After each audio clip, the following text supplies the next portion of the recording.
this gang.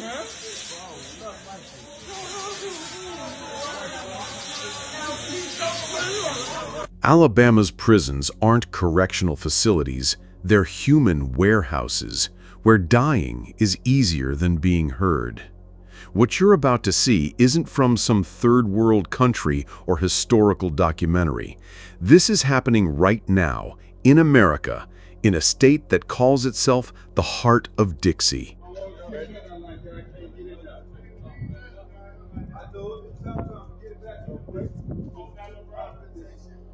This is what it looked like. DOC shut down. The officers don't want to pick up trash, so it's everywhere. Walking through it. This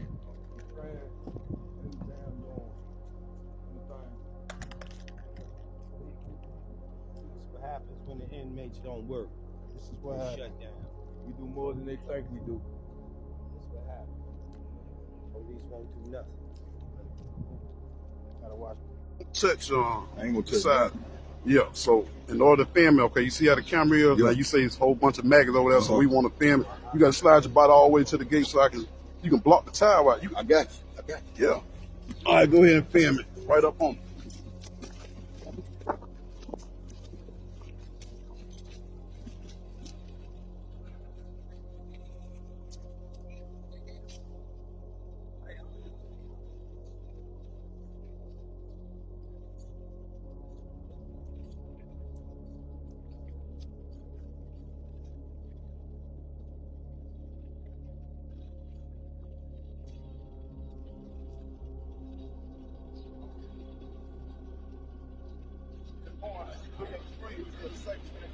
Yeah.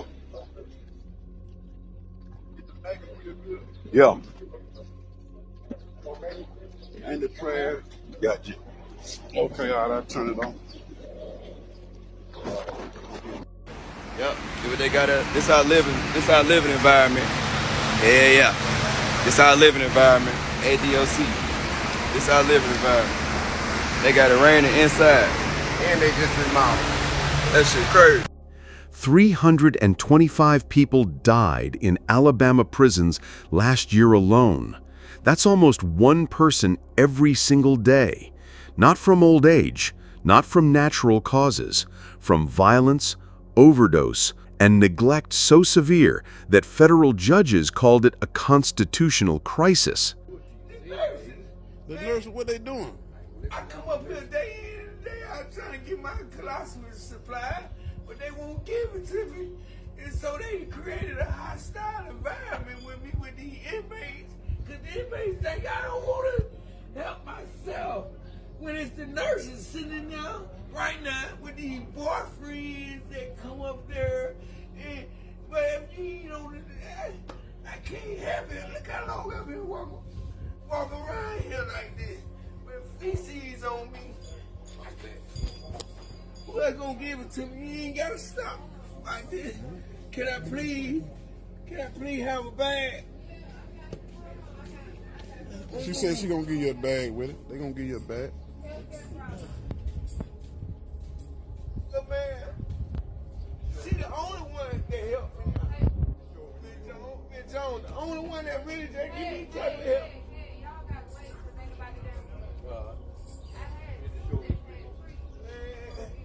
You see what I got going on? You talking about a short with a cigarette. Hey man. Catch out.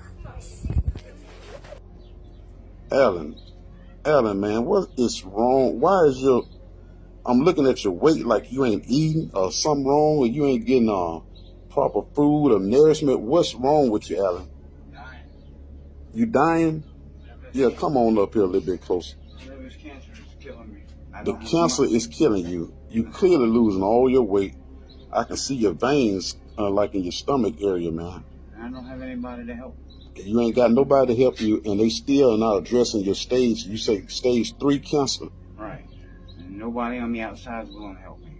Nobody on the outside is willing to help you. And what we can try to do is make phone calls and whatnot, try to get this brought to the right people's attention. But it's just ridiculous the weight you're constantly By the time losing. it gets to their attention, I'll be dead. I need immediate. You think it's that serious? Yeah. You can really feel that your body right now is dying. Yeah, I feel like I'm about to fall. Wow. I'm looking at your weight. This is unbelievable. I know you've been losing weight dramatically and constantly, and now this makes no sense. You're in pain. Yes. You still you're wrestling with your addiction, because basically your addiction led to the pain of having cancer and not getting medical treatment from the medical staff, is which led to you trying things to help with the pain, but it's led to an addiction. Is that right? That sound about right? And this is the same thing that a lot of inmates in the Alabama Department of Correction is facing. They resort to drugs to escape the reality of what they're going through and what they're dealing with. And it's just sad. And I hope we try to get you some help ASAP. Picture this. You're locked in a space designed for 400 people, but you're crammed in with 1,400 others. The heat is suffocating because there's no air conditioning in Alabama summer. The smell hits you first: human waste, rotting food, infected wounds that haven't been treated in weeks. Roaches crawl across your face at night. Fentanyl is hidden in the walls, turning every breath into Russian roulette. And the guards? Half of them don't show up. The ones who do are often running the drug trade themselves.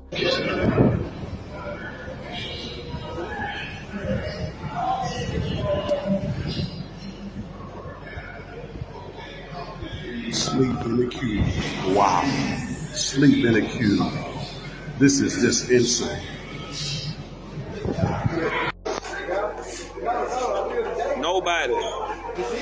Nobody in the cube. Since 6 o'clock this morning. Since 6 o'clock this morning, nobody in the cube. Yeah, no security. No security. No security. I'm a heart patient. It's this in my heart, this in my head. Could have a heart attack or a seizure at any time. I ain't nobody in the queue to rescue me or none of that. I'm in a death trap, this motherfucker. Nobody. Ain't nobody in that motherfucker. You see it? Hey man, we out here in Bullock Correctional Facility. Man, these motherfuckers, they ain't got no guards in the cubes. None of this shit. Here at Ventures, got no police officers. Here to lock the yard down. Everybody's out here, not a police in sight. At 8:30, 8:40 something. Past count time. We ain't got no officers nowhere. We had 2 bad, severe stabbings today. All the police, the 3 we had, gone to the Free Rural Hospital, so. We only got 3 officers on compound. 3 officers on the compound. And nobody want to be employed here. Look over there to your left-hand side, bro. Look, everybody is out. Yeah, everybody's out. At 8:40 at night when it's supposed to at be nighttime. Yeah. 2 stabbings today. And if one happened right now, I mean, who's to witness anything or who's to get the person to the healthcare unit? We just every man for himself. 3 officers on the camp right now. Only 3 officers, and they tending to other affairs. Absolutely crazy. No officers, all inmates. To us, it's dangerous, man. You know, people just walking out free. Now, what if something happened right about now with only 3 officers on the compound? This is crazy. This isn't exaggeration. This is documented reality. Alabama's prison death rate is 1,370 per 100,000 inmates. The national average? 330. You're literally 5 times more likely to die in an Alabama prison than almost anywhere else in America's correctional system. Man, they up in that bitch. Mike G. G's up in that bitch. See it? Yeah. They up in that bitch. We say everything. See up in this hole. And in this bitch.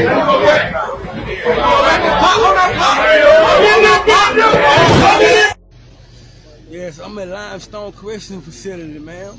They putting their hands on people. I went to Child this morning at 6 o'clock at breakfast with my own bowls and everything. I didn't get no static. They brought it to me. They jumped on me.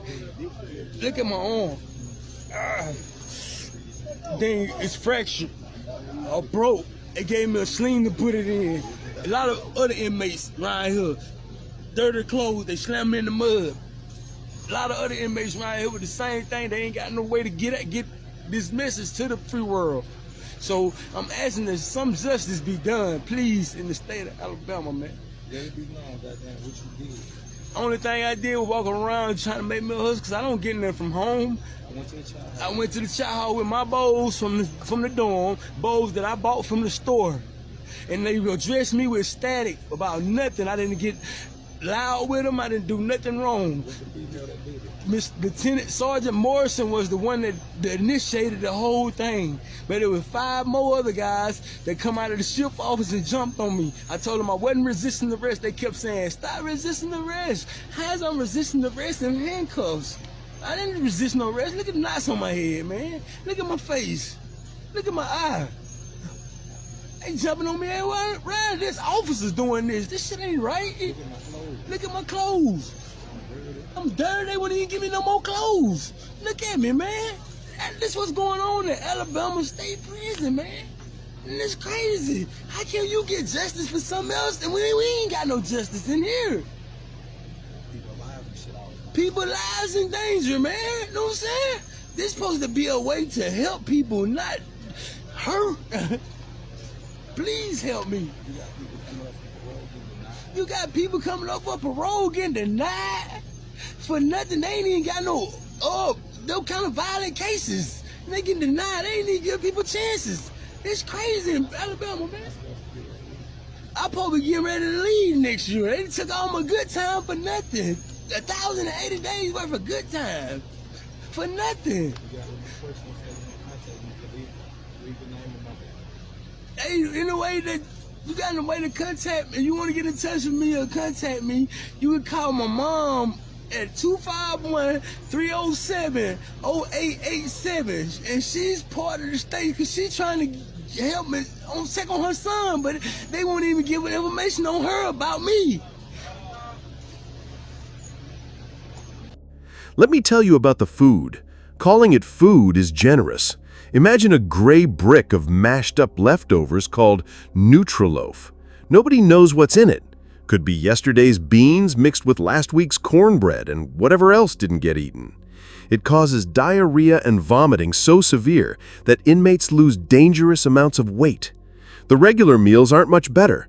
Cold, unlabeled, often rotting. Soup that's just water with floating bits of unidentifiable matter. Bread so hard you could use it as a weapon. Trying prison food all over, and today we got Alabama. So in Alabama, they spend less than $1 per meal on average per inmate. Now, food is so bad and unfulfilling that inmates will try to trade things just so that they can purchase snacks. All right, back at you with another one this morning. Let me show you what we got going on. Cold cereal, coffee cake, breakfast patty, peanut butter, banana, apple, milk. In all actuality, this is like the best breakfast that we got up in here. Make sure you stay focused out there. You level up. Man, stay on your toes.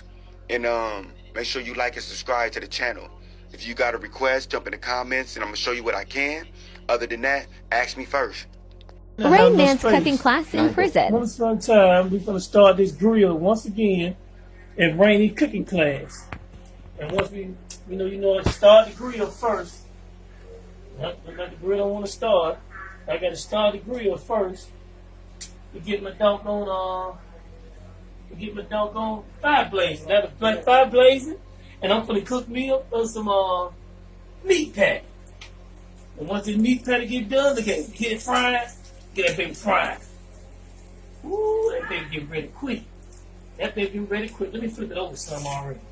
Ooh, look at that. You that grill flying? Let me flip what you call over. Yeah, that's it. Yeah. Get that grill fried. You get that baby frying. Once again, a job well done. That's good. Wow. But the real nightmare isn't the food or even the overcrowding. It's what happens when half your correctional officers don't exist. Alabama prisons have a 52% officer vacancy rate. Think about that. More than half the positions meant to maintain safety and order are empty. So who's running these places? The inmates and the corrupt officers who've turned these facilities into their personal drug empires. Officer Wilson Clemens got caught with 88 grams of meth, 4 grams of fentanyl, and dozens of cell phones in one bust. That's not a bad apple. That's a system so rotten that officers openly take $20,000 bribes to smuggle in contraband. Fentanyl and meth are sold like candy. Protection taxes are enforced with makeshift knives. If you don't pay, you don't survive. That's the cube. Ain't nobody in here. Ain't no police in the cube. None. Ain't no police in the dorm. Nowhere in the dorm. We locked in. Look at all them folks right there. We locked in. What if a fire break out? What if somebody gets stabbing on each other? What happens then? Ain't no police. None. Anywhere in the dorm. Actually funny how Kay Ivey say that she gonna build new prisons, but building new prisons, you know, who gonna work at the prison? Right now today there's 1,200 some inmates and like 3 officers that's working here.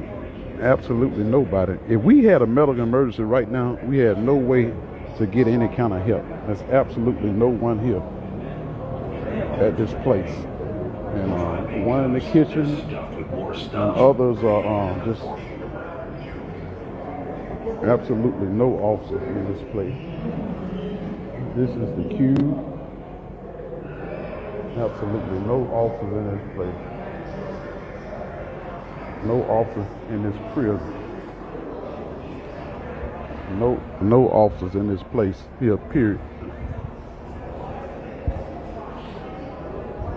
But it's her bright idea to build new prisons, and who's gonna watch the inmates that are here? No officers.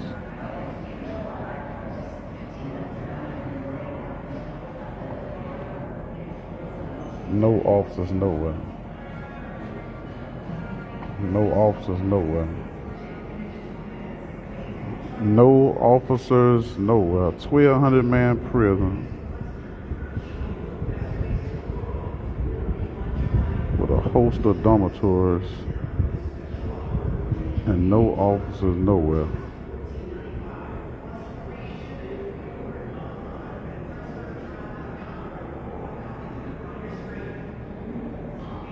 Not in a dormitory, nowhere. He trying to get in the dorm. We don't have no officers. We ain't got nobody at the door. Inmates with schizophrenia, severe PTSD, bipolar disorder, they're thrown into solitary confinement with no medication, no therapy, no human contact, not for days, for weeks, months. Their screams echo through the halls at night. Some bang their heads against concrete walls until they pass out. Others swallow razor blades just to get medical attention, any proof they still exist. Look, y'all, they just put me in here. I asked for some cleaning supply. They told me no. They told me get my stuff and come in, or they gonna jump on me. Look, the light don't even work. I ain't got no light. This the light. Light don't even work. Look how black this is. Look how nasty this cell is, man. Look at the door. Look how rusty this door is. This is where food supposed to come through. Water, ice. This don't even move, y'all. Look. Look how nasty this cell is. I asked for some cleaning supply. They tell me no. Go in or get sprayed with mace, and they gonna drag me out.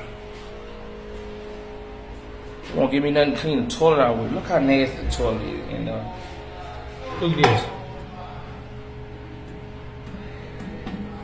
Look at the water pressure, y'all.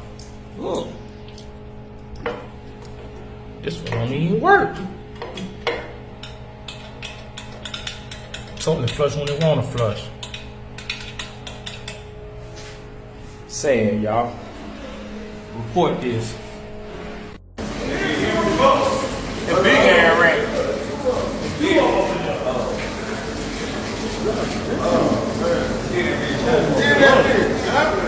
Man, look at them Goma running.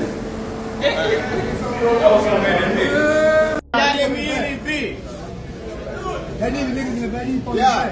Big young in the house.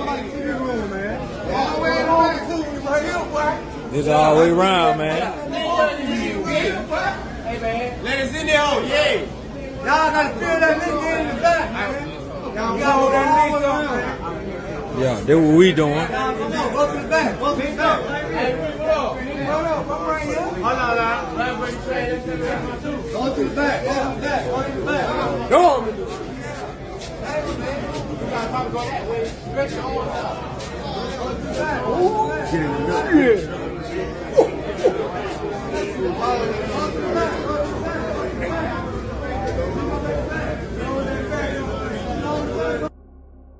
A federal judge called the mental health care in Alabama prisons horrendously inadequate.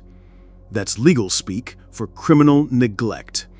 These facilities are 1,989 officers short of the court-mandated minimum, not the recommended number, the bare minimum required by law, and they can't even meet that. So what's Alabama's solution to this humanitarian disaster? Build new prisons. They're spending $1.3 billion on a shiny new 4,000-bed facility in Elmore County. The original estimate was $623 million. It's already at $1.08 billion and climbing. No mental health reform included, no accountability plan, no solution for the staffing crisis, just newer cages for the same systematic abuse.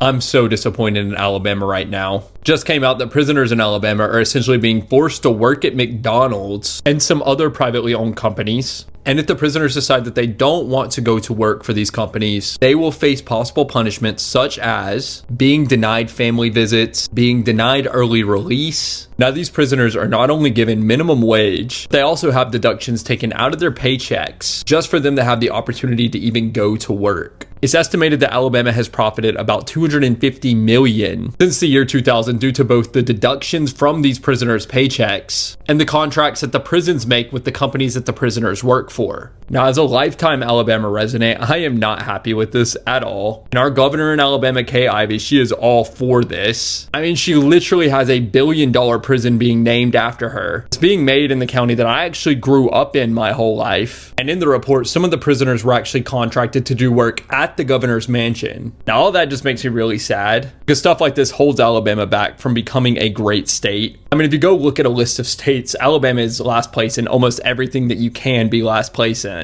And if we're not last, we're fighting for last place. I just really wish Alabama could be better because it is such a beautiful state. I honestly just wish things were different for Alabama. Here's what your daily reality looks like if you get locked up in Alabama. You sleep inches from another man in a cell built for one person. Every cough could be laced with fentanyl dust. Every interaction could end in violence. You bribe guards just to avoid beatings. You trade instant soup packets for physical safety. You eat food that wouldn't pass inspection at a dog shelter. You watch people die around you, from overdoses, from stabbings, from untreated diabetes, and you wonder if you're next. The lucky ones, they just survived the year. Since 2019, over 1,000 inmates have died in Alabama prisons. 1,000 human beings. Some guilty of terrible crimes, yes. Many guilty of nothing more than drug possession or parole violations. But none of them, not one, was sentenced to this. This another homeless inmate sleeping right here on the yard, man. This is ridiculous. In the daytime, hot as it is. How can you be homeless in prison? This just make, come on, man. Officers are passing by. Officers passing by, they see this man here laid out just like this here, man. Fighting them, flies are landing on him. Flies landing on him. This is just sad. Sad. It's an epidemic in here, y'all. That's crazy. No judge said, "I sentence you to be tortured, neglected, and possibly murdered." Yet that's exactly what's happening. America calls this justice. But in Alabama, it's not justice. It's survival of the most brutal. It's a system so broken that federal intervention can't fix it. Billions of dollars won't solve it. And the body count keeps rising while politicians argue about budgets and bureaucracy. These aren't just statistics. These are fathers who will never see their children again. Brothers whose families will get that phone call. Sons who went in for minor offenses and came out in body bags. Human beings reduced to numbers in a system that profits from their suffering. Comes to the Alabama ADOC prison conditions, man, I've never seen nothing like this, and I want everyone to know this. I've done 13 years in federal prison, and now I've done 15 years in state prison. Federal prison is immaculate. It's clean. It's very respectful. I'm talking about you don't. What I've seen in here is like Skid Row. It's like the homeless. I mean, guys sleeping on floors, guys sleeping on benches. They're selling their racks for whatever they can get to get high, get comfortable. There's no AC in here, so when it gets hot, it's hot. And I'm talking about in a dorm. And here at State, we have a dorm that consists of 3 bays, and each bay has 64 inmates to a bay. Now, within the capacity of the space that we live in, there's only 3 fans, and it only blows on particular racks. So it's so much humidity and so much body heat in the bay. It's virtually impossible to really stay cool. Then they have like a lot of times there's one officer watching over almost 400 guys, because it's 198 guys. I think it's like 196 guys to a dorm. That's for 4 dorms. B dorm in Staten has over 350 guys. So there's no privacy. There's nothing but racks. The only way we make our privacy is by hanging up sheets, blankets, and towels and things to close ourselves off from each other. But the heat is crazy. I'm talking about we go to sleep in the heat, wake up sweating. The living conditions at this facility, I've never seen so many roaches everywhere. I'm talking about it's infested with little small roaches. The kitchen is hot. There's no real air circulation in the kitchen. So when you're eating, you have to rush yourself to eat because you're literally sitting there sweating. The trial to address these conditions isn't scheduled until 2026. Until then, the deaths continue, the violence escalates, the suffering compounds, and Alabama's prisons remain America's shame. Hidden behind concrete walls and razor wire, where screams don't carry far enough for most of us to hear. This is happening in your country, with your tax dollars, in your name. The silence protects the system. But now you know. And knowing is the first step to demanding change. Because if we can't treat the worst among us with basic human dignity, what does that say about who we really are?